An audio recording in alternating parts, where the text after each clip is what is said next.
Hi guys, welcome back. मौसम बढ़िया हो रहा है, बारिश हुई है कल रात को, पूरा हरा भरा हो रहा है।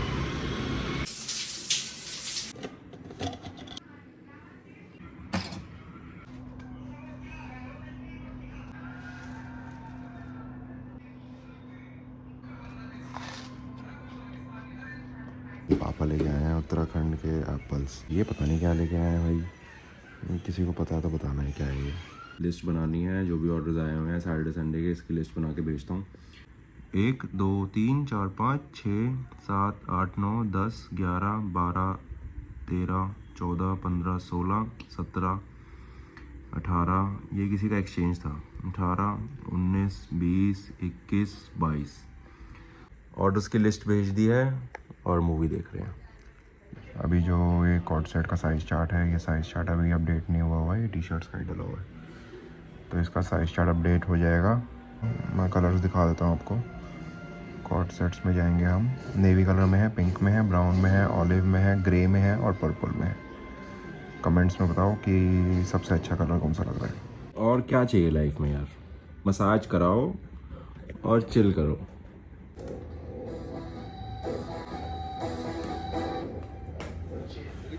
फैक्ट्री जाने का आज मन नहीं था, आज घर से बैठ के ही देख लेते हैं क्या चल रहा है फैक्ट्री में। बढ़िया प्रिंटिंग चल रही है यार, ऑर्डर्स बन रहे हैं।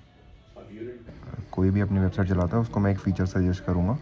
एक गो क्विक का साइन अप फीचर आता है। इसमें जैसे आप अपना मोबाइल नंबर, कोई भी कस्टमर आपकी वेबसाइट पे आता है और अपना मोबाइल नंबर डालता है, तो उसमें क्या होता है कि कस्टमर के पास OTP जाता है।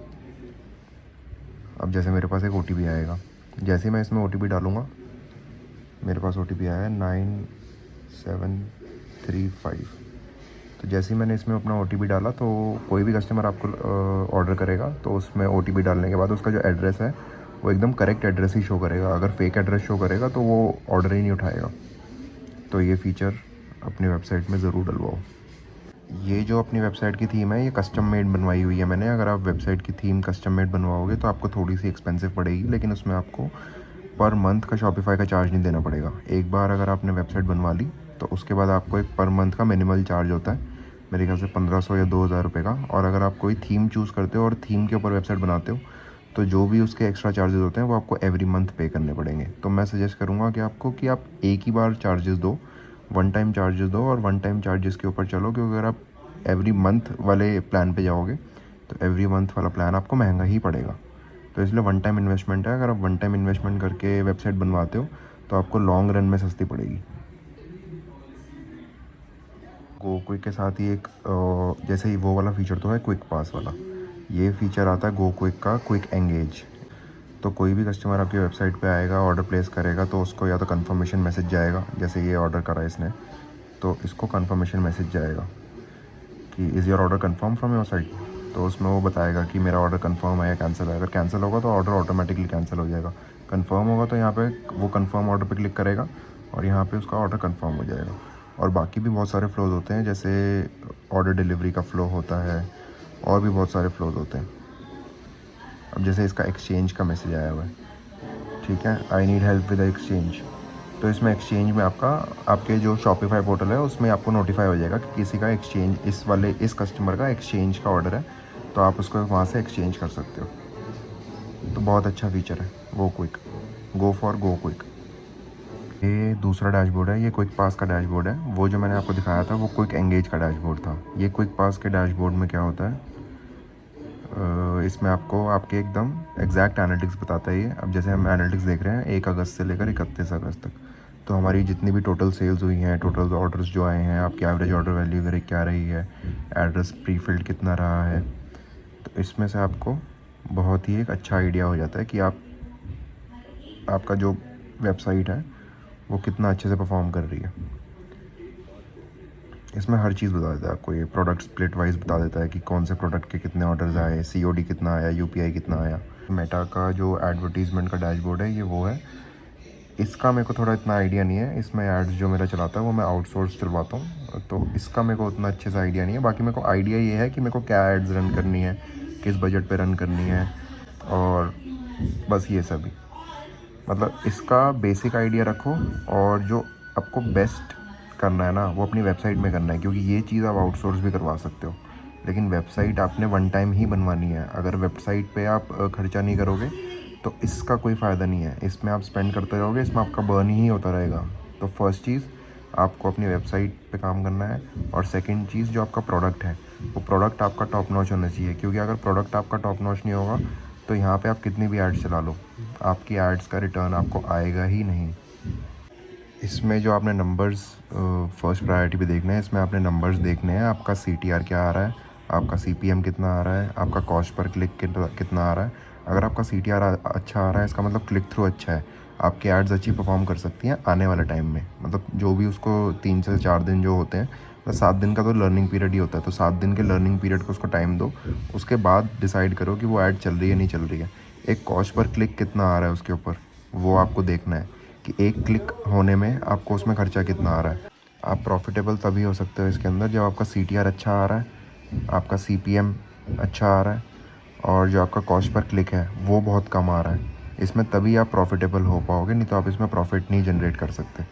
मेटा आपको प्रॉफिट तभी बना के दे सकता है अगर आप उसको ध्यान से स्टडी करोगे, देखोगे और ध्यान दोगे हर चीज़ में, अपने प्रोडक्ट में, अपनी प्राइसिंग में, अपनी प्रेजेंटेशन में, अपनी वेबसाइट में। तभी ये मेटा आपको रिटर्न देगा, नहीं तो मेटा आपको कोई रिटर्न नहीं देगा। मेटा सिर्फ आपका पैसा जलाएगा और आप बोलोगे कि मेरे को प्रॉफिट क्यों नहीं हो रहा, मेरे को प्रॉफिट क्यों नहीं हो रहा। अगर आपने अपनी वेबसाइट पे अच्छे से काम नहीं करा और आपने प्रोडक्ट जल्दबाजी में बना दिया तो आपको कभी भी आपके मेटा डैशबोर्ड में सेल्स नहीं दिखेंगी। सेल्स हमेशा कम दिखेंगी, जो कॉस्ट ऑफ परचेज आ रही है वो हमेशा ज़्यादा दिखेगा, जो रोआस आपका आ रहा है वो हमेशा कम दिखेगा। तो इसलिए फ़र्स्ट जो आपने ध्यान देना है वो फर्स्ट आपने ध्यान अपने प्रोडक्ट के ऊपर देना है। प्रोडक्ट के ऊपर ध्यान देने के बाद उसका फ़ोटोशूट आपने एकदम बेस्ट टू बेस्ट करवाना है। उसके जो क्रिएटिव्स हैं वो आपने बेस्ट टू बेस्ट बनवाने हैं। अगर आपका क्रिएटिव्स में दम नहीं होगा तो आपका CTR हाई आएगा। CTR हाई आएगा तो सारे नंबर्स आपको बढ़े हुए दिखेंगे और आप प्रॉफिट जनरेट नहीं कर पाओगे। आपको कभी भी अपने फ़ोटोशूट में कॉम्प्रोमाइज़ नहीं करना। अगर आपका फ़ोटोशूट का अगर आपका एक प्रोडक्ट का 2 से 3 हज़ार रुपये भी लगते हैं तो वो वर्थ इट होंगे, क्योंकि अगर आप अपने प्रोडक्ट के ऊपर ध्यान नहीं दे रहे, अपने फ़ोटोशूट्स के ऊपर ध्यान नहीं दे रहे, तो कभी भी आपको उसके ऑर्डर्स नहीं गिरेंगे। और ये तो नॉर्मल सी बात है, अगर आप 10 प्रोडक्ट बनाते हो तो उसमें से 10 प्रोडक्ट में से सिर्फ चलेंगे सिर्फ 2 प्रोडक्ट ही, लेकिन आपको मेहनत पूरे 10 प्रोडक्ट्स पे ही करनी है। तो इसलिए कभी भी मैं ये सोचना कि ये प्रोडक्ट ज़्यादा अच्छा बना है तो इसका मैं अच्छा शूट करा लेता हूँ, और ये प्रोडक्ट उतना अच्छा नहीं लग रहा तो इसका मैं थोड़ा नॉर्मल शूट करवा लेता हूँ। आपको हर प्रोडक्ट के ऊपर अपना बेस्ट देना है। अगर आप हर प्रोडक्ट के ऊपर अपना बेस्ट नहीं दोगे तो आपको लॉन्ग रन में प्रॉब्लम आएगी और आपको विनिंग प्रोडक्ट्स निकालने में बहुत ही प्रॉब्लम होगी। ई-कॉमर्स में इतना पोटेंशियल है कि अगर आपका एक प्रोडक्ट भी हिट हो जाता है ना, अगर आप 10 प्रोडक्ट में से आपका एक प्रोडक्ट भी अच्छा निकलता है और एक प्रोडक्ट आपका हिट हो जाता है, तो मेटा के अंदर इतना पोटेंशियल है कि आपको 10 लाख 20 लाख 30 लाख की सेल वो एक सिंगल प्रोडक्ट से ला के दे सकता है। तो इसलिए मैं कह रहा हूँ कि अगर आपने इसके अंदर प्रॉफिटेबल होना है तो आपने बहुत ध्यान से चलना है, आपने कहीं भी लैग नहीं करना है। आप हर चीज़ को दिमाग में रख के चलो।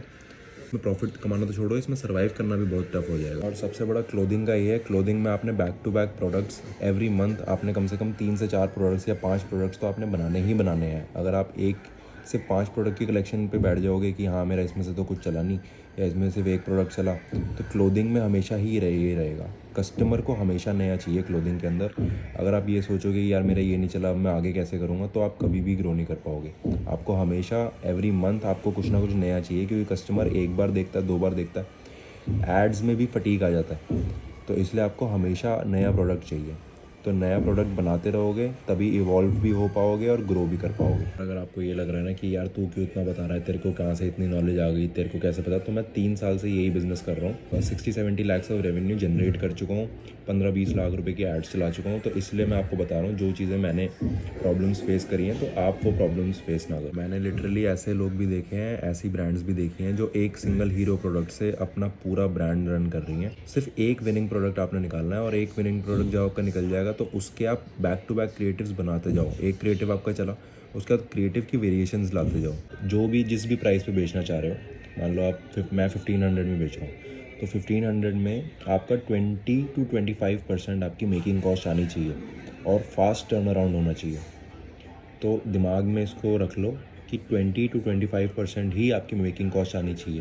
तभी आप एंड में जाके एबिटा पॉजिटिव हो पाओगे, तभी आपको एंड में जाके 10% या 15% जो भी आपका प्रॉफिट मार्जिन होगा वो आपको मिल पाएगा।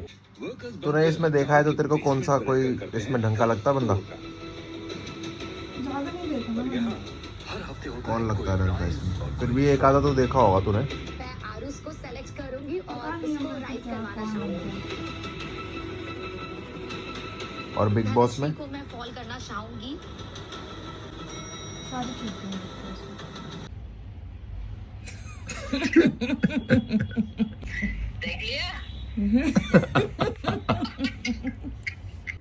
वीडियो अच्छी लगी हो तो लाइक शेयर सब्सक्राइब